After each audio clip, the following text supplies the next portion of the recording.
So, I finished Star Wars Rebels about a month ago.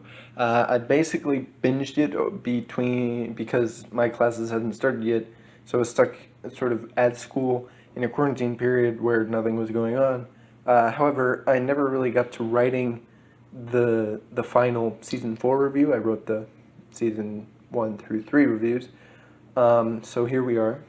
Obviously, expect an overall review of all of Rebels soon. I've written that. I just need to record it, which I will do right after I record this. Um, Rebels Season 4 is interesting. It's smaller than Season 3 and Season 2, but it's the same length as Season 1, 15 episodes. Season 1 and 4 are both 15, Season 3 and 2 are both 21 or 22. It sort of acts in a similar way to Season 3 as Season 1 acts to Season 2, so you sort of end up splitting the whole show down the middle. The final season of Rebels doesn't really stand great on its own. Half is extra character development and stuff they didn't really fit into Season 3, and the other half is just sort of the ending. It really feels like Season 3 just continues until they get to the Siege of Lothal. Then, once they get to the Siege of Lothal, it doesn't really feel like a unique season, it just feels like, that's the end arc. It's really hard to get a finale season down the way that they kind of tried here, and the season shows that it very clearly. In terms of actual content, I have to admit it's pretty good. The character development carries over from season 3 and the previous seasons. The Mandalorian stuff is a good ending for that side of Sabine's character, but it doesn't really help us find out what actually ends up happening with all of that. Again, the season runs into the bubble problem, where A New Hope is taking place in a year or less, but the wider rebellion is almost completely ignored. It's pretty much the opposite of the Clone Wars political stuff. However, it is kind of less terrible this season because they focus in on a single goal, right? Like before the other seasons, they were just sort of running around being part of the rebellion, but they weren't a big part of the rebellion, so it was kind of like, oh, these characters are really important to you, but to nobody else. Uh,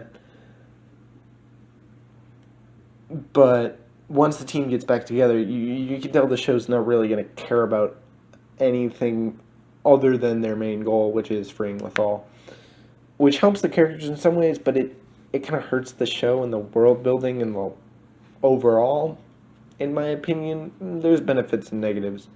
In terms of the actual ending, I think it feels a bit rushed with Kanan dying and then like 3 or 4 episodes in between them, Ezra dying, which kind of makes the whole ending feel a little more rushed than it could have felt. I wanted more, oh crap, he's dead time episodes before, Ezra goes and does basically the same thing.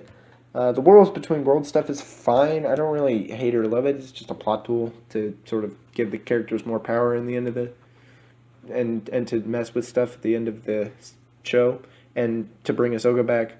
The finale is pretty great. Thrawn's defeat is pretty epic. It's it's good.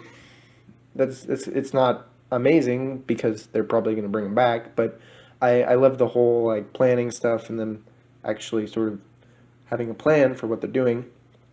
The montage at the end, which goes through the 4 years between the beginning of episode 4 and the end of episode 6, it's great because it finally shows the greater universe. They're no longer in a bubble at that point, which was sorely lacking in the actual show.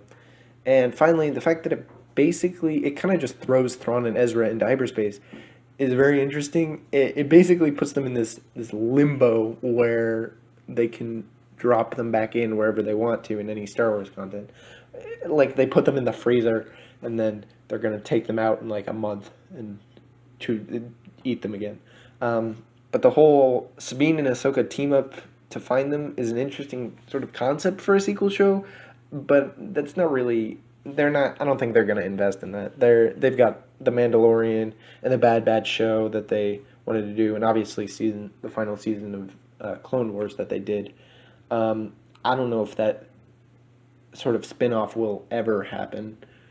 Um, the ending works very well, but the season is more than just the ending.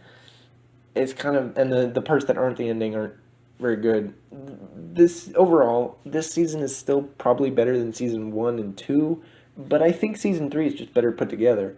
Um, it's just more meaty, more it was better put together, a better overall season in contrast to season 4, which is sort of a little bit all over the place, in my opinion.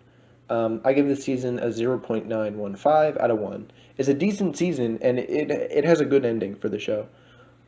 So, yeah, expect the overall review to be a little shorter than some of my other overall reviews because I usually have a lot more to say the more recent I've watched a show, and it's been a month. But yeah, it should still be sort of more overall longer than any of these videos.